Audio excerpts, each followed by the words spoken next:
Ендігі кезекте бізде лимонный пирог қыздар. Ол үшін осылай тестасын жасап аламыз. Теста үшін ұнымызға салқын майымызды салып, түркідан осылай өткізіп, қолымыздың көмегімен крошка қылып жасап шығарамыз.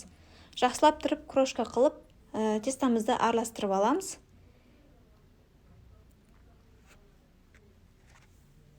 Кейіннен біз осындай қантымызды үстінен салып, разрыхлителімізді қосып, жақсылап тағы да араластырамыз қыздар.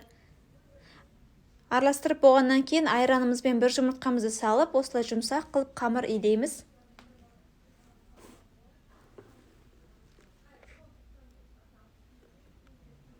Осындай жұмсақ қамыр болып шығады. Қамырымызды кейіннен 15-20 минутқа холодильникке кішкене салып қоямыз қыздар.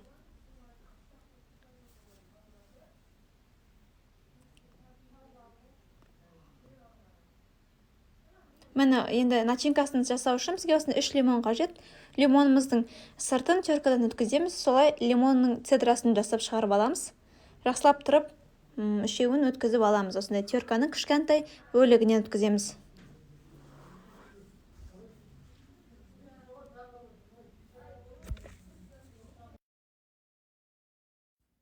Жақсылап тұрып осылай лимонның цедрасын шығарамыз қыздар.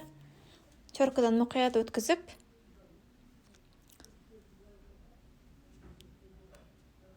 сонымен оны бөлек ыдысымызға салып, кішкене бір шетке бөлек қоя тұрамыз. Лимонымыздың сыртын өткізіп болғаннан кейін, лимонымыздың басын және де артқы жақтарын алып тастаймыз қыздар. Сонымен лимонымызды майда бөліктерге бөлеміз.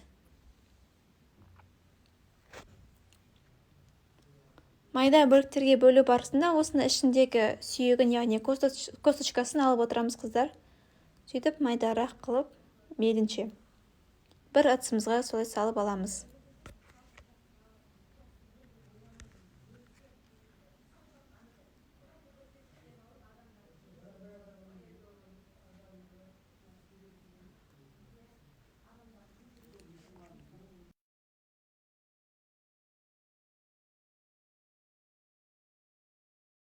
Осылай турап болғаннан кейін қыздар блендердің көмегімен осының үстіне қантымызды қосып, екеуісін жақсылап блендерлейтін боламыз. Блендерлеу үшін негізінен шұңғыл ыдыстарды қолданғандарың жақсы болады екен. Мен жақта басқа ыдысқа ауыстырдым. Осы ыдысқа жақсылап тұрып, блендермен езіп алатын боламыз массамызды. Массамыз дайын болғаннан кейін осы ыдысқа қайтадан қойып, осы массамыздың үстіне лимонның цедрасын қосатын боламыз. Сонымен барлығын жақсылап тұрып араластырамыз. Осылай араластырып алғаннан кейін, осында темір ыдысымызға массамызды қойып, үстінен 2 қасық крахмалды қосып, жақсылап араластырып, баяу отқа кішкене 7-8 минутқа қойып аламыз қыздар. Кішкене тестамыз, начинкамыз қойланам дегенше. Оған дейін немізді тестамызды жайық, тестамыздың сәл бөлігін бетіне әсемдегенге алып қаламыз қыздар. Тестамыздың өзін осылай жайлап отырып, оқтаудың көмегімен айналдыра отырып жаятын боламыз. Тестамыз өте жұмсақ, байқайсыздар. Осылай 2-ге бүктеп алып, тестамызды формочкамызға өстіп орналастырамыз. Сосын қолымыздың көмегімен тестамыздың астын және де шеткі бөліктерін басып шығатын боламыз. Артық болған жерлері болса, түзу болу үшін осындай пышақтың көмегімен сәл алып тастасаңыздар болады қыздар. Тестамыз дайын болғаннан кейін, жаңағы оттан шыққан массамызды алып, кішкене сәл суытып, тестамыздың үстіне осы массаны құятын боламыз қыздар. Бұл пирог көбінде бізде любительдерге арналған пирог, өйткені сәл қышқылдықпен тәттіліктің ортасында болады бұл пирог. Массамызды орналастырғаннан кейін, жақсылап қасықтың көмегімен жан-жағына жайып шығатын боламыз.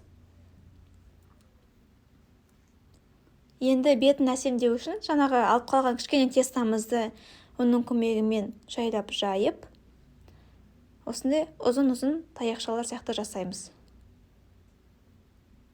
Жақсылап тұрып жаямыз, міне пышақтың көмегімен жайлап кесіп, бетін әрлейтін боламыз пирогымыздың қыздар. Осылай кезек-кезек қойып шықсаңыздар болады. Бірінші ұзыннан, екінші көлденеңнен қойсаңыздар, жұп-жұмсақ болып шығады қыздар.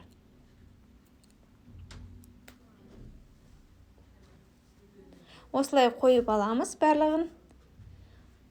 өздеріңіздің қалауларыңызша әрлеп әсемдесеңіздер болады, қыздар. Келесі кезекте енді көлденеңнен қоямыз. Сонымен тестамыздың бет жақтарын қолымыздың көмегімен біріктіреміз.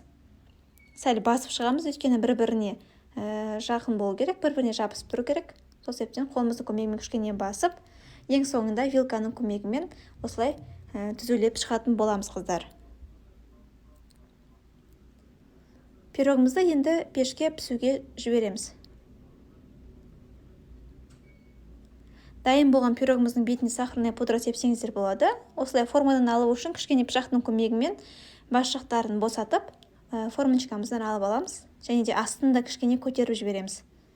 Осындай бір домалақ ыдыс болса, сол сіздерге ыңғайлы. Осының көмегімен контейнердің бетіне жайлап қоятын боламыз, қыздар, пирогымызды. Дайын пирогымызды 2-3 сағатқа холодильникке қойып қойғансаңыз